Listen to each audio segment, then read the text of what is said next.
Hello दोस्तों, चलिए आज हम लोग शुरू करते हैं लुसेंट का आधुनिक भारत। और आधुनिक भारत में जो है महात्मा गांधी जो है वो आज देखेंगे महात्मा गांधी के बारे में। महात्मा गांधी एक संक्षिप्त परिचय। तो जन्म इनका 2 अक्टूबर 1869 को पोरबंदर गुजरात में हुआ था। महात्मा गांधी का जन्म कब हुआ था? तो 2 अक्टूबर 1869। कहाँ हुआ था? पोरबंदर। किस राज्य में? तो गुजरात में। तो राज्य है गुजरात, स्थान है पोरबंदर। जन्म हुआ 2 अक्टूबर 1869 को। वास्तविक नाम क्या है इनका? मोहनदास करमचंद्र गांधी वास्तविक नाम है। माता का नाम पुतलीबाई, माता का नाम पुतलीबाई।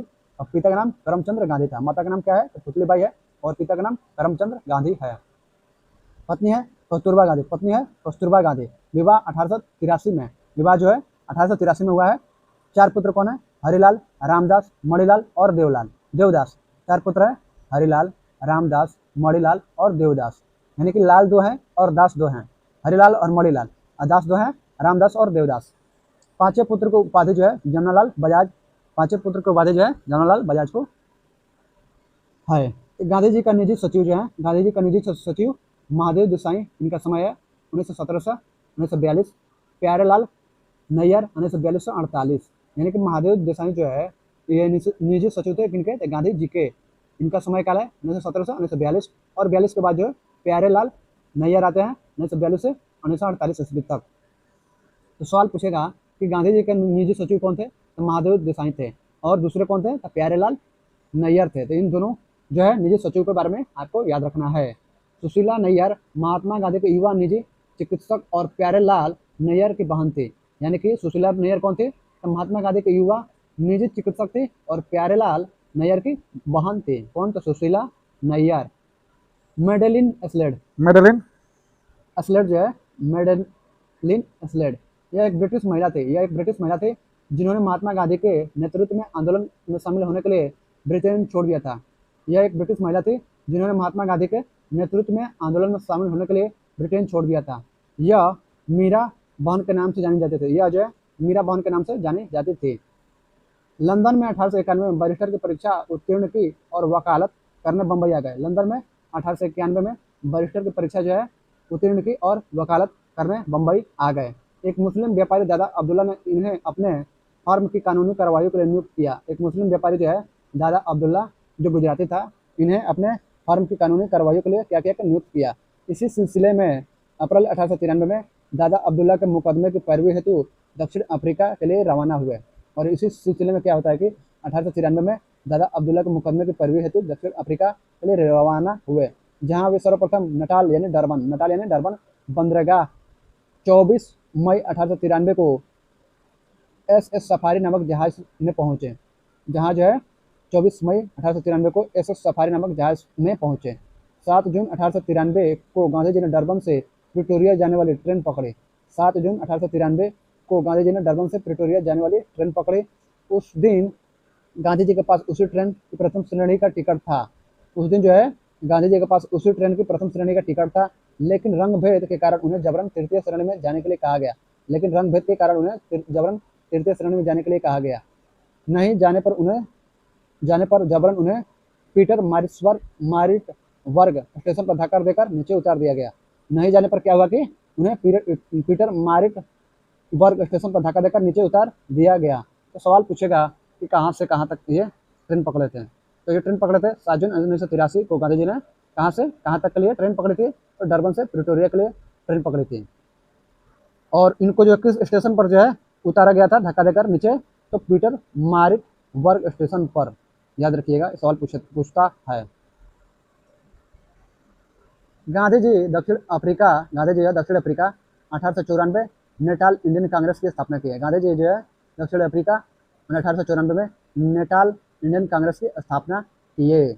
1903 में इंडियन ओपिनियन नामक साप्ताहिक पत्र का प्रकाशन किया। 1903 में इंडियन ओपिनियन नामक साप्ताहिक पत्र का प्रकाशन किए। 1904 में फिनिक्स आश्रम की स्थापना की। 1904 में फिनिक्स आश्रम की स्थापना की है। 1910 में टॉल्स्टॉय फर्म की स्थापना की। 1910 में टॉल्स्टॉय फर्म की स्थापना की है। तो अब पूछेगा इस फर्म की स्थापना जर्मन शिल्पकार कॉलिन बाख या बाख की सहायता से जोहान्सबर्ग में की गई थी। इस जो है फर्म की स्थापना जर्मन शिल्पकार था कॉलिन बाख, उसकी सहायता से जोहान्सबर्ग में, कहाँ? तो जोहान्सबर्ग में की गई थी। अब सवाल यहाँ पर बहुत सारे बनेंगे कि गांधी जी दक्षिण अफ्रीका में किसकी 1894 में किसकी स्थापना किए थे? तो नेटाल इंडियन कांग्रेस की स्थापना किए थे। पूछेगा कि गांधी जी दक्षिण अफ्रीका में नेटाल इंडियन कांग्रेस की स्थापना कब किए थे? तो 1894 में किए थे। दूसरा सवाल, गांधी जी 1903 में कौन से साप्ताहिक पत्र का प्रकाशन किए थे? तो इंडियन ओपिनियन नामक साप्ताहिक पत्र का प्रकाशन किए थे। फिर से सवाल बनेगा कि गांधी जी इंडियन ओपिनियन नामक साप्ताहिक पत्र का प्रकाशन कब किए थे? तो 1903 में किए थे। कहाँ किए थे? तो दक्षिण अफ्रीका में। फिर से सवाल बनेगा कि गांधी जी दक्षिण अफ्रीका में 1904 में 1904 में किस आश्रम की स्थापना किए थे? 1904 में तो फिनिक्स आश्रम की स्थापना किए थे। फिर से सवाल बनेगा घुमाकर 360 डिग्री क्वेश्चन हम बनाते चल रहे हैं और आपको बताते चल रहे हैं ताकि आपको याद हो जाए पूरी तरह से, क्योंकि सवाल किसी तरह से बनाकर घुमाकर आयोग पूछ सकता है आपसे। गांधी जी जो है दक्षिण अफ्रीका में फिनिक्स आश्रम की स्थापना कब किए थे? तो 1904 में किए थे। अगला सवाल, गांधी जी दक्षिण अफ्रीका में 1910 में किस फर्म की स्थापना किए थे? तो टॉल्स्टॉय फर्म की स्थापना किए थे। पूछेगा कि गांधी जी दक्षिण अफ्रीका में 1910 में टॉल्स्टॉय फर्म की स्थापना किस शिल्पकार की सहायता से किए थे? तो जर्मन शिल्पकार टॉलनबर्ग की सहायता से किए थे। और ये टॉल्स्टॉय फर्म कहाँ मतलब बना था? तो जोहान्सबर्ग में बना था। 1910 में हिंद स्वराज का पहला गुजराती संस्करण, फिनिक्स आश्रम दक्षिण अफ्रीका में, इंटरनेशनल प्रिंटिंग प्रेस, स्वराज की व्याख्या, ये सब 1910 में हुआ था। लगभग 45 वर्ष की अवस्था में गोखले के अनुरोध पर 9 जनवरी 1915 को गांधी जी दक्षिण अफ्रीका से भारत वापस आ गए। यानी कि लगभग 45 वर्ष की अवस्था में गोपाल कृष्ण गोखले जो अनुरोध पर 9 जनवरी 1915 को गांधी जी दक्षिण अफ्रीका से भारत वापस आ गए। सवाल पूछेगा कि 9 जनवरी 1915 को गांधी जी कहाँ से वापस आ गए? तो दक्षिण अफ्रीका से वापस आ गए। फिर से सवाल पूछेगा कि किसके कहने पर, यानी किसके अनुरोध पर जो है आपके जो है किसके अनुरोध पर जो है 9 जनवरी 1915 को गांधी जी दक्षिण अफ्रीका से भारत वापस आ गए? तो गोपाल कृष्ण गोखले के कहने पर 9 जनवरी 1915 को जो है ये भारत वापस आ गए। तो याद रखिएगा कि गोखले के अनुरोध पर कब जो है गांधी जी दक्षिण अफ्रीका से भारत वापस आ गए? तो 9 जनवरी 1915 को गांधी जी भारत वापस आ गए। तो सवाल ऐसे पूछा जा सकता है 360 डिग्री। वापसी के वक्त महात्मा गांधी ने अपने जन्म स्थान काठियावाड़ के पारंपरिक पोशाक पहनकर अरबिया जहाज पर चढ़े। वापसी के बाद जो है महात्मा गांधी क्या करते हैं कि अपने जन्म स्थान काठियावाड़ के पारंपरिक पोशाक पहनकर अरबिया जहाज पर चढ़े। इसलिए जब गांधी जी भारत यानी उपोल बंदरगाह मुंबई लौटे तो उन्होंने धोती, लंबा कोट, कंधे पर एक स्टोल और सिर पर सफ़ेद पगड़ी पहनना शुरू किया। बाद में उन्होंने केवल खादी का आवरण पहनना शुरू कर दिया। गांधी जी ने गोपाल कृष्ण गोखले को अपना राजनीतिक गुरु बनाया। गांधी जी जो है किसको जो है अपना राजनीतिक गुरु बनाए थे? तो गोपाल कृष्ण गोखले को बनाए थे। सवाल पूछेगा कि महात्मा गांधी के राजनीतिक गुरु कौन थे? तो गोपाल कृष्ण गोखले थे। गांधी जी आध्यात्मिक गुरु रायचंद्र भाई थे। गांधी जी आध्यात्मिक गुरु यानी गांधी जी के आध्यात्मिक गुरु कौन थे? तो रायचंद्र भाई थे। गांधी जी के जीवन पर प्रभाव डालने वाले 3 व्यक्ति हैं। गांधी जी के जीवन पर प्रभाव डालने वाले 3 व्यक्ति हैं। रायचंद्र भाई जो आध्यात्मिक गुरु थे, और ये यानी कि रायचंद्र भाई अपने सजीव संपर्क से टॉल्स्टॉय ने बैकुंठ तेरे हृदय में है नामक अपनी पुस्तक से, और रस्किन ने ऑन टू दी लास्ट नामक पुस्तक से। तो गांधी जी जो है 3 व्यक्तियों का प्रभाव था गांधी जी पर। किसका? तो रायचंद्र भाई का, टॉल्स्टॉय का और रस्किन का। प्रथम विश्व युद्ध के दौरान लोगों को सेना में भर्ती होने के लिए प्रोत्साहित करने के कारण इन्हें कुछ लोग भर्ती करने वाला सार्जेंट कहने लगे। यानी कि प्रथम विश्व युद्ध में क्या हुआ कि सेना में ये भर्ती होने के लिए प्रोत्साहित करते थे, जिसके कारण कुछ लोग जो है इनको भर्ती करने वाला सार्जेंट भी कहने लगे। और यही कारण है कि इनको जो है केसरे हिंद की उपाधि अंग्रेजों के द्वारा दिया गया था। बाद में जब जालियांवाला बाग हत्याकांड होता है तो उसके बाद से ये जो है केसरे हिंद की उपाधि लौटा दिए थे, और रविंद्रनाथ टैगोर जो है नाइटहुड की उपाधि यानी सर की उपाधि लौटा दिए थे। भारत में महात्मा गांधी की पहली महत्वपूर्ण सार्वजनिक उपस्थिति 1916 में बनारस हिंदू विश्वविद्यालय के उद्घाटन समारोह के दौरान हुआ। महात्मा गांधी का जो है पहली महत्वपूर्ण सार्वजनिक उपस्थिति जो है 1916 में बनारस हिंदू विश्वविद्यालय के उद्घाटन समारोह के दौरान हुआ। 1916 ईस्वी में गांधी जी ने अहमदाबाद के करीब साबरमती आश्रम की स्थापना की। 1916 ईस्वी में गांधी जी ने अहमदाबाद के करीब जो है साबरमती आश्रम की स्थापना की। ब्रिटिश सरकार ने गांधी जी को कैसरे हिंद की उपाधि प्रदान की। ब्रिटिश सरकार ने गांधी जी को कैसरे हिंद की उपाधि प्रदान की। महात्मा गांधी ने नवजीवन गुजराती में महात्मा गांधी ने नवजीवन गुजराती में और यंग इंडिया अंग्रेजी का संपादन किया। महात्मा गांधी जो है नवजीवन गुजराती में और यंग इंडिया अंग्रेजी का संपादन किया, यानी कि 2 पत्रों का संपादन किया। कौन कौन से? तो नवजीवन। नवजीवन किस भाषा में था? तो गुजराती में। यंग इंडिया किस में था? तो अंग्रेजी भाषा में था।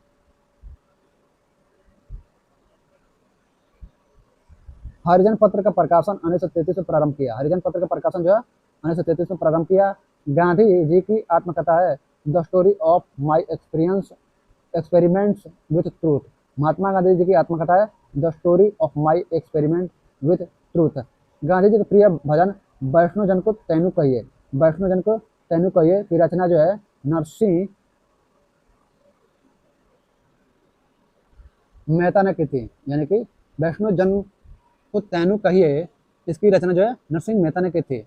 गांधी जी के नेतृत्व में हुए प्रथम 3 संघर्ष जो है, पहला चंपारण सत्याग्रह 1917 में, दूसरा अहमदाबाद मिल हड़ताल यानी मिल मजदूर हड़ताल 1918 में एवं खेड़ा सत्याग्रह 1918 में। तो ये मिलान करने के लिए पूछता है, तो ये जो है आप याद रखिएगा। सबसे पहले जो है चंपारण सत्याग्रह 1917 में किए थे, अहमदाबाद मिल मजदूर हड़ताल 1918 में किए थे, और उसके बाद खेड़ा सत्याग्रह भी 1918 में ही किए थे। तो कन्फ्यूजन हो जाता है कि खेड़ा पहले हुआ कि अहमदाबाद पहले हुआ, क्योंकि दोनों 18 में ही हुआ था। याद रखिएगा अहमदाबाद उसके बाद खेड़ा। अहमदाबाद जो है बड़ा है अहमदाबाद, तो ये पहले होगा, खेड़ा छोटा है तो बाद में होगा, बड़ा भाई छोटा भाई, तो ऐसे याद रखिएगा। गांधी जी ने असहयोग आंदोलन 1 अगस्त 1920 ईस्वी को प्रारंभ किया। गांधी जी जो है असहयोग आंदोलन 1 अगस्त 1920 ईस्वी को प्रारंभ किया। असहयोग आंदोलन चलाने के लिए तिलक स्वराज फंड की स्थापना की गई। असहयोग आंदोलन चलाने के लिए तिलक स्वराज फंड की स्थापना की गई। इस आंदोलन के दौरान गिरफ्तार होने वाले पहले प्रमुख नेता मोहम्मद अली थे। इस आंदोलन के दौरान जो है गिरफ्तार होने वाले पहले प्रमुख नेता कौन थे? तो मोहम्मद अली थे। पूछेगा कि असहयोग आंदोलन के दौरान गिरफ्तार होने वाले पहले प्रमुख नेता कौन थे? तो मोहम्मद अली थे। असहयोग आंदोलन शुरू करने से पहले गांधी जी ने ब्रिटिश सरकार द्वारा प्रथम विश्व युद्ध में सहयोग के बदले में अंग्रेजों द्वारा दी गई कैसरे हिंद की उपाधि वापस कर दी। और गांधी जी जो है अंग्रेजों को सहयोग किए थे प्रथम विश्व युद्ध में, तो उसके बदले जो है उन्होंने गांधी जी को कैसरे हिंद की उपाधि प्रदान की थी, ये वापस कर दिए। जमनालाल बजाज ने अपनी राय बहादुर की उपाधि वापस कर दी। जमनालाल बजाज ने अपनी राय बहादुर की उपाधि वापस कर दी। सवाल पूछेगा किसने जो है राय बहादुर की उपाधि वापस कर दी? तो जमनालाल बजाज ने। फिर से सवाल पूछेगा जमनालाल बजाज ने कौन सी उपाधि वापस कर दी? तो राय बहादुर की। गांधी जी ने सविनय अवज्ञा आंदोलन की शुरुआत दांडी मार्च यानी कि 12 मार्च 1930 से किया। गांधी जी जो है सविनय अवज्ञा आंदोलन की शुरुआत कब किए थे? तो दांडी मार्च 12 मार्च शुरुआत जो है 12 मार्च 1930 से किए, सविनय अवज्ञा आंदोलन यानी दांडी मार्च।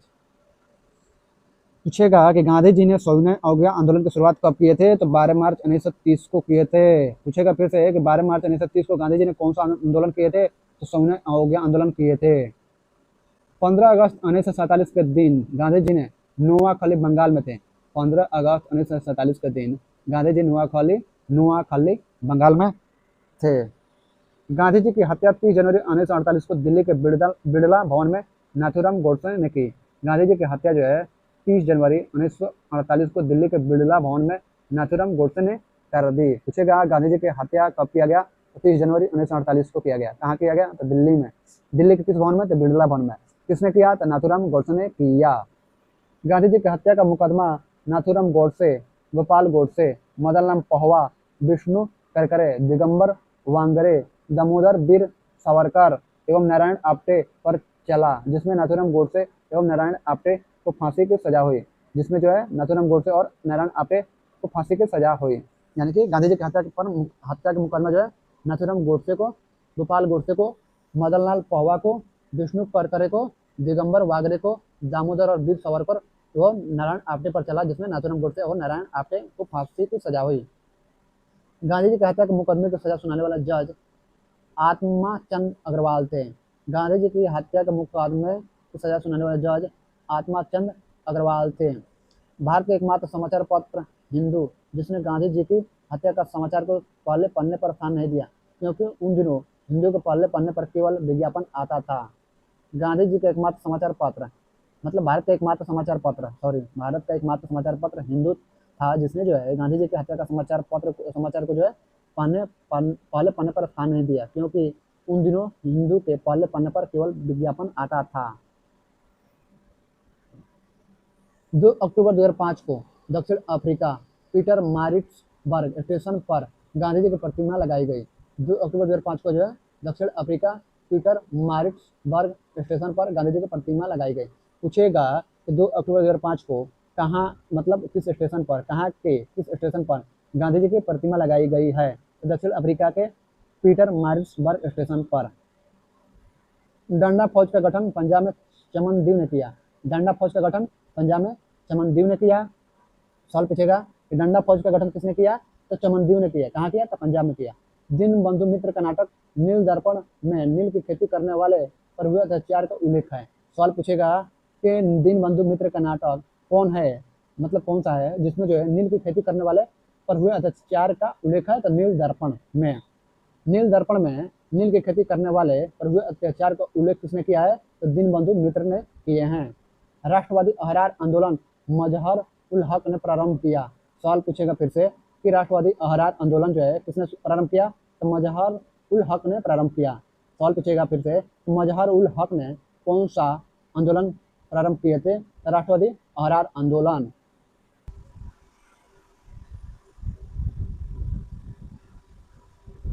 आत्मसम्मान आंदोलन की शुरुआत रामस्वामी नायकर ने की। आत्मसम्मान आंदोलन की शुरुआत रामस्वामी नायकर ने की। क्वेश्चन पूछेगा फिर से कि आत्मसम्मान आंदोलन की शुरुआत किसने की? तो रामस्वामी नायकर ने की। फिर से सवाल पूछेगा रामस्वामी नायकर ने किस आंदोलन की शुरुआत की? तो आत्मसम्मान आंदोलन की शुरुआत की। निरंकारी आंदोलन की शुरुआत दयाल दास ने की। निरंकारी आंदोलन की शुरुआत दयाल दास ने की। सवाल पूछेगा कि दयाल दास ने किस आंदोलन की शुरुआत की?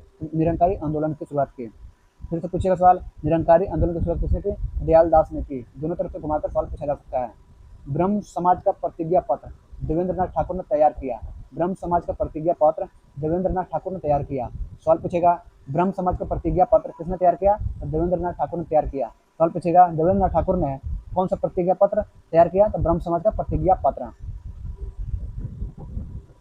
देव समाज के संस्थापक शिव नारायण अग्निहोत्री थे। देव समाज के संस्थापक शिव नारायण अग्निहोत्री थे। सवाल पूछेगा कि शिव नारायण अग्निहोत्री किसके संस्थापक थे? तो आपका आंसर होगा देव समाज के संस्थापक। फिर से सवाल पूछेगा देव समाज के संस्थापक कौन थे? तो शिव नारायण अग्निहोत्री थे। सवाल अब अगला देखते हैं। तरुण स्त्री सभा की स्थापना कलकत्ता में की गई। तरुण स्त्री सभा की स्थापना कलकत्ता में की गई। सवाल पूछेगा कि कलकत्ता में किस स्त्री सभा की स्थापना की गई? तो तरुण स्त्री सभा की स्थापना की गई। सवाल पूछेगा तरुण स्त्री सभा की स्थापना कहाँ की गई? तो कलकत्ता में की गई। भारत भारतीयों के लिए यह नारा आर्य समाज ने दिया। भारत भारतीयों के लिए यह नारा आर्य समाज ने दिया। सवाल पूछेगा कि भारत भारतीयों के लिए यह नारा किसने दिया? तो आर्य समाज ने दिया। सवाल पूछेगा कि आर्य समाज का नारा क्या है? तो भारत भारतीयों के लिए। स्वामी विवेकानंद ने 1893 ईस्वी में शिकागो में विश्व धर्म सम्मेलन को संबोधित किया। सवाल फिर से पूछेगा कि स्वामी विवेकानंद ने 1893 ईस्वी में कहाँ विश्व धर्म सम्मेलन को संबोधित किया? तो शिकागो में। फिर से सवाल पूछेगा स्वामी विवेकानंद ने कब जो है शिकागो में विश्व धर्म सम्मेलन को संबोधित किया? तो 1893 में। फिर से सवाल पूछेगा 1893 ईस्वी में शिकागो में विश्व धर्म सम्मेलन को संबोधित किसने किया? तो स्वामी विवेकानंद ने किया। एक लाइन से इतने सरल सवाल बनेंगे। बंगाल में मुस्लिम जागरण के पिता नवाब अब्दुल लतीफ खान को कहा जाता है। सवाल बंगाल में मुस्लिम जागरण का पिता कौन है? तो नवाब अब्दुल लतीफ खान को कहा जाता है। सवाल पूछेगा नवाब अब्दुल लतीफ खान को कहा जाता है कहाँ का पिता? तो बंगाल में मुस्लिम जागरण का पिता कहा जाता है। सवाल पूछेगा बंगाल में मुस्लिम जागरण का पिता किसे कहा जाता है? तो नवाब अब्दुल लतीफ खान को कहा जाता है। दिल्ली षड्यंत्र केस में दीनानाथ के द्वारा मुखबिरी की गई थी। दिल्ली षड्यंत्र केस में किसके द्वारा मुखबिरी की गई थी? सवाल पूछेगा। तो सवाल का जवाब होगा दीनानाथ के द्वारा किया गया था। सवाल पूछेगा फिर से दीनानाथ के द्वारा मुखबिरी की घटना किस केस में किया गया था? तो दिल्ली षड्यंत्र केस में किया गया था। अलीपुर केस में सरकारी गवाह नरेंद्र गोसाई बन गया था। अलीपुर केस में सरकारी गवाह नरेंद्र गोसाई बन गया था। सवाल पूछेगा फिर से कि अलीपुर केस में सरकारी गवाह कौन बन गया था? तो नरेंद्र गोसाई बन गया था। सवाल फिर से पूछेगा कि नरेंद्र गोसाई किस केस में सरकारी गवाह बन गया था? तो अलीपुर केस में बन गया था। सबसे कम उम्र में फांसी की सजा पाने वाले क्रांतिकारी खुदीराम बोस थे। सवाल पूछेगा कि सबसे कम उम्र में फांसी की सजा पाने वाले क्रांतिकारी कौन थे? तो खुदीराम बोस थे। अब सवाल पूछेगा खुदीराम बोस थे सबसे मतलब किस उम्र में फांसी पाने वाले? तो सबसे कम उम्र में फांसी पाने वाले। इनकलाब जिंदाबाद का नारा भगत सिंह ने दिया। इनकलाब जिंदाबाद का नारा भगत सिंह ने दिया। सवाल पूछेगा कि इनकलाब जिंदाबाद का नारा किसने दिया? तो भगत सिंह ने दिया। सवाल पूछेगा कि भगत सिंह ने कौन सा नारा दिया? तो इनकलाब जिंदाबाद का नारा। शहीद ए आजम के नाम से भगत सिंह को जाना जाता है। सवाल पूछेगा शहीद ए आजम के नाम से किसको जाना जाता है? तो भगत सिंह को जाना जाता है। सवाल पूछेगा भगत सिंह को किसके नाम से जाना जाता है? तो शहीद ए आजम के नाम से जाना जाता है। भगत सिंह को फांसी की सजा सुनाने वाला न्यायाधीश जीसी हिल्टन था। भगत सिंह को फांसी की सजा सुनाने वाला न्यायाधीश कौन था? तो जीसी हिल्टन था। सवाल पूछेगा कि जीसी हिल्टन किसको फांसी की सजा सुनाने वाला जज था? तो भगत सिंह को। सबके लिए एक जाति एक धर्म एक ईश्वर का नारा श्री नारायण गुरु ने दिया। सबके लिए एक जाति एक धर्म एक ईश्वर का नारा श्री नारायण गुरु ने दिया। सवाल पूछेगा कि श्री नारायण गुरु ने कौन सा नारा दिया था? तो सबके लिए एक जाति एक धर्म एक ईश्वर का नारा दिए थे। स्वर्ण हिंदुओं की फांसीवादी कांग्रेस कहकर कांग्रेस का चरित्र निरूपण मोहम्मद अली जिन्ना ने किया। स्वर्ण हिंदुओं की फांसीवादी कांग्रेस कहकर कांग्रेस का चरित्र निरूपण किसने किया? तो मोहम्मद अली जिन्ना ने किया। मोहम्मद अली जिन्ना ने किसको जो है फांसीवादी कांग्रेस कहकर कांग्रेस का चरित्र निरूपण किया? तो स्वर्ण हिंदुओं की फांसीवादी कांग्रेस कहकर कांग्रेस का चरित्र का निरूपण किया। मैं एक क्रांतिकारी के रूप में कार्य करता हूँ। मैं एक क्रांतिकारी के रूप में कार्य करता हूँ, यह कथन है जवाहरलाल नेहरू का। सवाल पूछेगा कि मैं एक क्रांतिकारी के रूप में कार्य करता हूँ, यह कथन किसका है? यह कथन किसका है? तो जवाहरलाल नेहरू का है। सवाल पूछेगा फिर से जवाहरलाल नेहरू का कथन क्या है? तो मैं एक क्रांतिकारी के रूप में कार्य करता हूँ।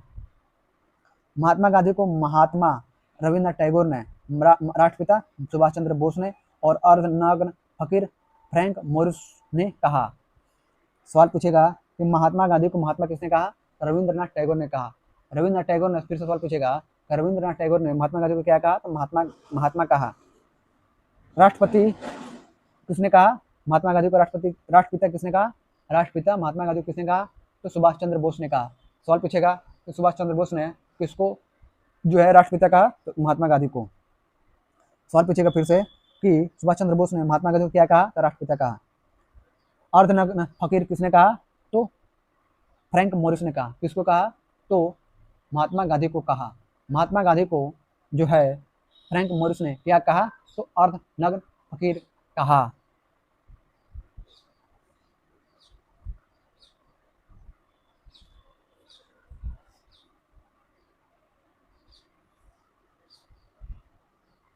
वल्लभ भाई पटेल को सरदार की उपाधि बारदोली सत्याग्रह की सफलता के बाद वहां की महिलाओं की ओर से गांधी जी ने प्रदान की।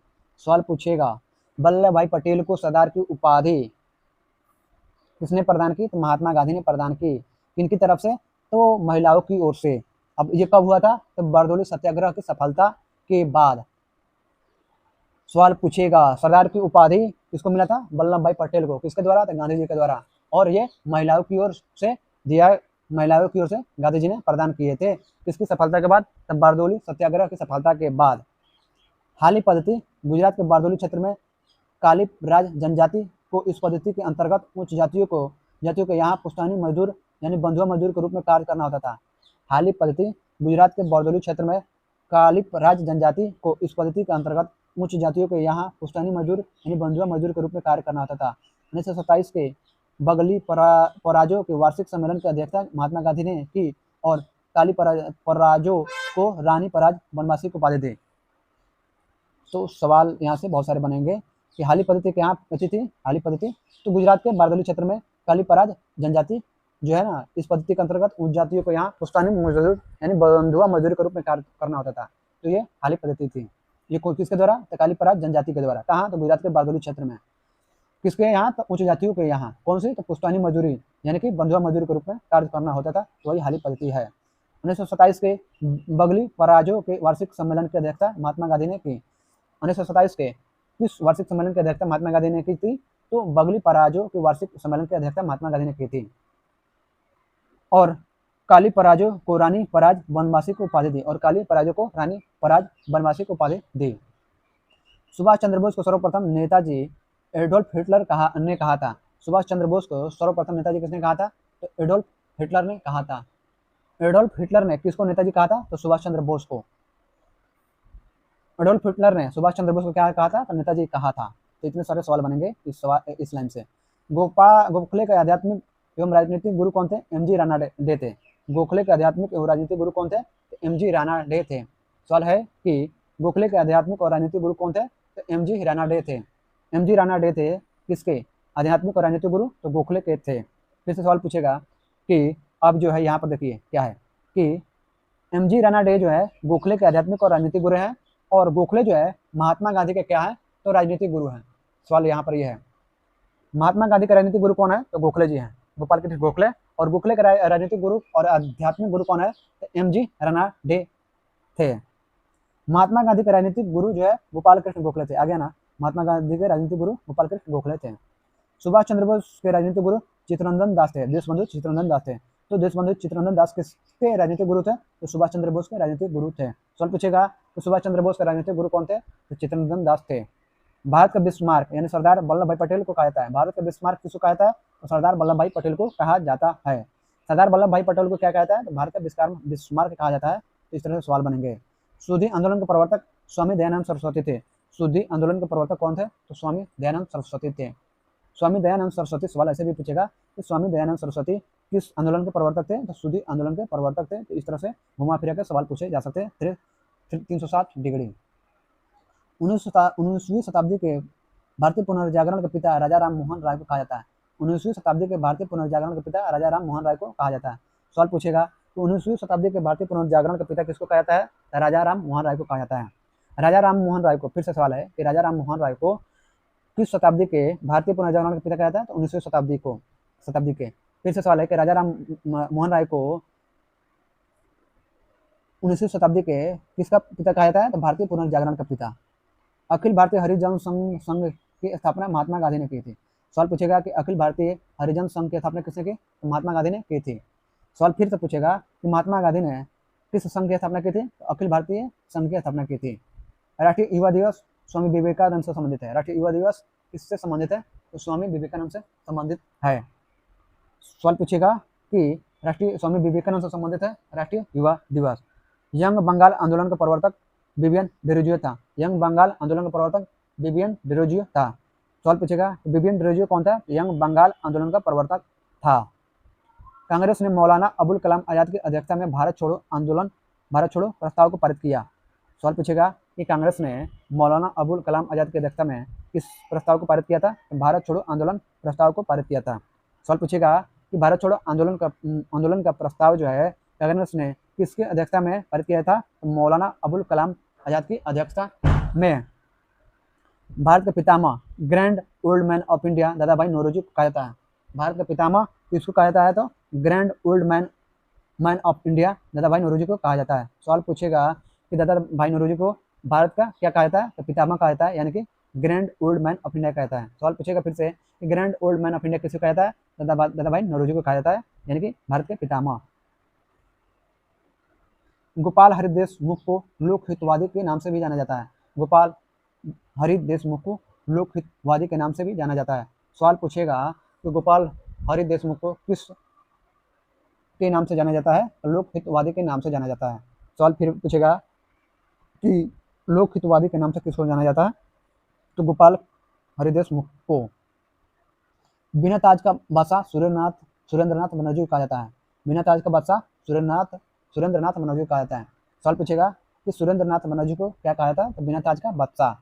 ये वो हुम को हर्मिट ऑफ शिमला कहा जाता है। ये वो हुम को क्या कहा जाता है? तो हर्मिट ऑफ शिमला।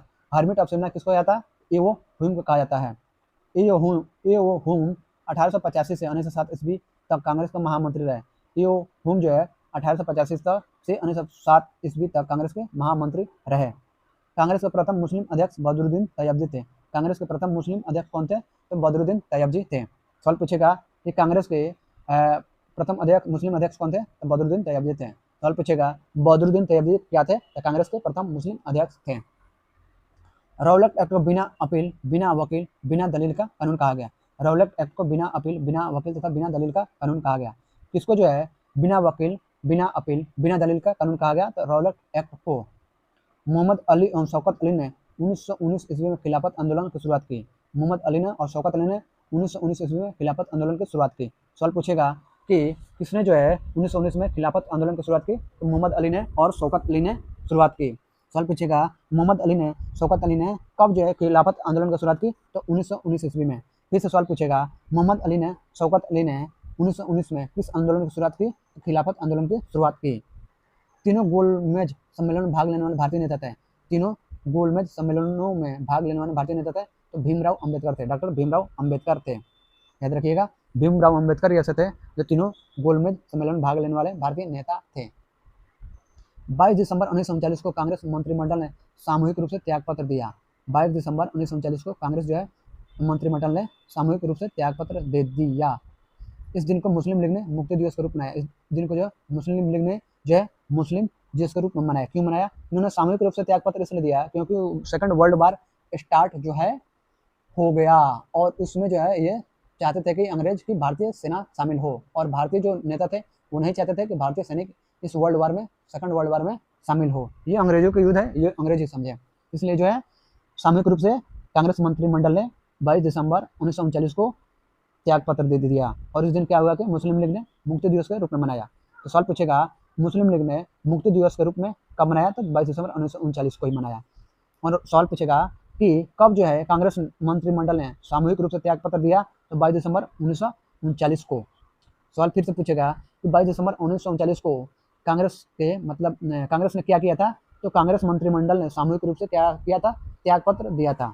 और इस दिन क्या हुआ था? तो मुस्लिम लीग ने मुक्ति दिवस के रूप में मनाया। बहुत खुश थे ये मुस्लिम लीग वाले। गांधी जी ने क्रिप्स प्रस्ताव पर कहा यह एक आगे की तारीख का चेक है। गांधी जी ने क्रिप्स प्रस्ताव पर कहा यह एक आगे की तारीख का चेक है जिसका बैंक नष्ट होने वाला है, जिसका बैंक जो है नष्ट होने वाला है। It is a post dated cheque on failing bank. Gandhi ji ने किस प्रस्ताव पर कहा कि यह एक आगे की तारीख का चेक है जिसका बैंक नष्ट होने वाला है? It is a post dated cheque on A falling bank. तो क्रिप्स प्रस्ताव के बारे में कहा था।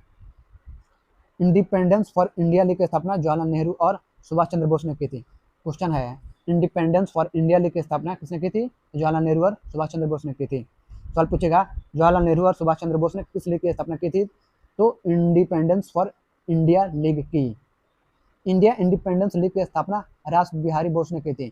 इंडिया इंडिपेंडेंस लीग की स्थापना रास बिहारी बोस ने की थी। बहुत सारे लोग कंफ्यूजन में आने के, सेम टू सेम नहीं है। यहाँ पर इंडिपेंडेंस फॉर इंडिया लीग और यहाँ इंडिया इंडिपेंडेंस लीग, दोनों में अंतर है। तो याद रखिएगा, कंफ्यूजन मत कीजिएगा। इसकी जो स्थापना रास बिहारी बोस ने की थी, किसकी? तो इंडिया इंडिपेंडेंस लीग की स्थापना रास बिहारी बोस ने की थी। सवाल पूछेगा कि रास बिहारी बोस ने किसकी स्थापना की थी? तो इंडिया इंडिपेंडेंस लीग की स्थापना की थी। राष्ट्रीय स्वतंत्रता आंदोलन के दौरान कुख्यात सेलुलर जेल अंडमान में स्थित है। राष्ट्रीय स्वतंत्रता आंदोलन के दौरान जो है कुख्यात सेलुलर जेल कहाँ है? तो अंडमान में स्थित है। आर्य महिला सभा की स्थापना पंडिता रमाबाई ने की थी। आर्य महिला सभा की स्थापना किसने की थी? आर्य महिला सभा की स्थापना किसने की थी? तो पंडिता रमाबाई ने की। सवाल पूछेगा कि पंडिता रमाबाई ने किस सभा की स्थापना की थी? तो आर्य महिला सभा की स्थापना की थी। तो चलिए इसी के साथ से ये जो है समाप्त हुआ। इसी के साथ से ये भारत का स्वतंत्रता संघर्ष महत्वपूर्ण तथ्य जो है लूसेंट में है और टॉपिक नंबर 47 वो समाप्त हुआ। अब जो है टॉपिक नंबर 48 हम लोग पढ़ेंगे और इसमें जो है भारतीय तुमसे एक ईमेल लिखने के लिए बोला था, मुझे क्लाइंट के सामने जोकर बना के रख। इंग्लिश आती नहीं है, ऑफिस आ जाते हो मुंह उठाकर। रोज ऑफिस में इंग्लिश की वजह से गाली सुनना पड़ता है। कोई बात नहीं, तुम अभी भी इंग्लिश सीख सकते हो मेरे साथ। पर कैसे सीखूं? काम के बीच में टाइम